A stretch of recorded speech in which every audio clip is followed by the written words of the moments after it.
Hello everyone, this is Bash, and welcome back to the channel. Today, as usual around here, I'm bringing you the review of episode 6 of One Punch Man's third season. And yeah, this time we got a surprisingly interesting episode packed with revealed information, and I have to admit, King completely stole the show once again. We're not even going to talk much about the animation because we already know it's bad and there's nothing meaningful to add. Honestly, one of the reasons I enjoyed this episode so much was because of the story itself, not really the anime execution, since even some designs that were supposed to be important didn't come out very well. The art quality actually dropped this time too, which is a shame. But like I said, the episode's story is genuinely good, so let's break down everything that happened. We begin the episode with a strategy meeting between the Class S heroes as they discuss the enemies they'll soon face, the Monster Association, while they try to estimate its power. We learn the association should have around 500 members, but what really matters isn't the number, it's the power levels. Since Elder Centipede was one of them, there's no doubt that there are monsters strong enough to take down a Class S hero if the heroes aren't careful. They even mention Drive Knight's disappearance after infiltrating the organization, which convinces them even more that the threat is real and that they need to take things seriously. During the talk, we get a moment that caught my attention even if it wasn't treated seriously. Pori Pori Prisoner asks everyone not to attack any monsters wearing prisoner uniforms because those are his boyfriends and he'll try to save them. Atomic Samurai immediately asks if there's a way to reverse monsterification, but Pori Pori says he'll try using hugs and kisses, which makes Atomic drop the topic right away. It's funny that no one truly questions whether monsterification can be reversed, something the manga brings up later, but never explores too deeply. Anyway, back to the meeting. With such powerful enemies in the Monster Association, Tatsumaki declares she handled the final boss, obviously because she's the strongest Class S hero. But things get tense, so Child Emperor steps in to calm everyone down, reminding them that the real problem is the kidnapped boy Wagonma.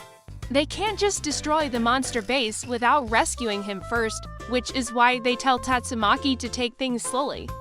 Thanks to Child Emperor's scanners, we get a look at the interior of the Monster Association, but they still don't know where Wagonma or the final boss are located, which complicates the mission. Flashy Flash then starts criticizing Tatsumaki for relying on her psychic abilities instead of using her head, which sparks conflict between the Class S heroes who clearly aren't a very united group. And to make things worse, a Mai Mask shows up. He wasn't invited because the meeting was meant only for Class S heroes, and he's offended, and honestly, he kind of has a point. He's the #1 Class A hero, and if he wanted to, he could be Class S easily, so excluding him just because of his rank doesn't make much sense. He stays Class A by choice, not due to lack of ability. Child Emperor tries to calm him too, explaining they need his leadership in the support squad, but Amai Mask refuses, arguing he should be leading the Class S heroes instead. Soon after, he accuses Zombie Man of being a monster due to his immortality, and Tatsumaki tells him he wasn't invited because he's weak, and everyone hates him. Dark Shine chimes in, warning that if Amai Mask gets mad, he can ruin any Class S hero's public image in mere seconds, which is hilarious because it's absolutely true. Pori Pori Prisoner even considers becoming Amai Mask's slave just for fun, and Flashy Flash challenges him to prove he's worthy of leading Class S heroes, escalating the tension. Before the argument gets worse, the King of Kings arrives. King walks into the room in the most epic way possible. I wish the anime had given him a more dramatic entry like they did with Blast S walk in the past, but we all know the budget situation. Even so, the shot of King was great. Everyone asks why he's late and covered in dirt, and the association explains that King has been fighting alone in City Z against an entire army of monsters, only retreating for a moment when he began running low on stamina. Hearing his determination makes all the Class S heroes calm down and remember that the mission is more important than their arguments. Even Amai Mask respectfully retreats, still wanting to join the assault team. King once again unites the entire room.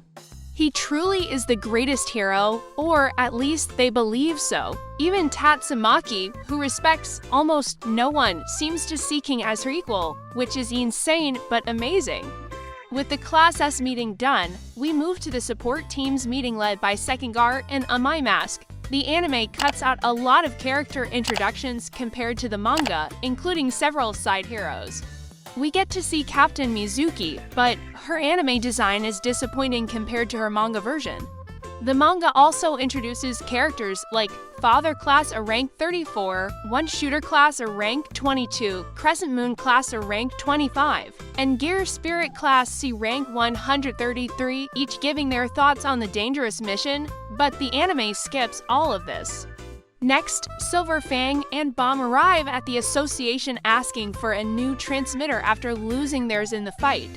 They realize the association no longer trusts them since Guru escaped, but King happens to be in the same room and saves them by explaining the situation, which once again works out perfectly for him. Even King's fear gets interpreted as bloodlust by the others when they hear his heartbeat, the famous King engine, which convinces everyone that he's extremely focused. The heroes prepare for the invasion, and although the drawing quality isn't great this episode, we still get some iconic moments from the manga.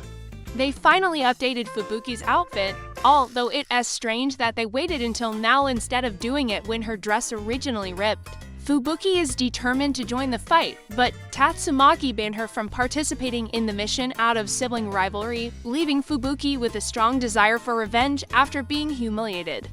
Then comes one of the biggest visual downgrades, Gino's new form. In the manga, his design is insanely detailed and cool, with sharp mechanical spikes symbolizing the unstable power. The anime version looks much smoother and less impressive. We learn that Gino's armor isn't built to handle this much energy, so he can only use maximum output for 10 seconds before his body collapses. Gino's and Fubuki arrive at Saitama's apartment only to find he is not home because in the previous episode we saw him head into the sewers toward the Monster Association. Soon after, Silver Fang and Bomb meet up with them, and all the heroes gather. They ask King if they should wait for Saitama or act immediately.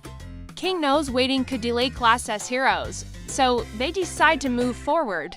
Fubuki wants to wait so they can attack as the new Blizzard group, but no one listens. King doesn't love the decision since Saitama is his trump card, but there's no time to waste. In the post-credits scene, the Class S heroes arrive in City Z, where Child Emperor learns King left early and feels ignored as a leader.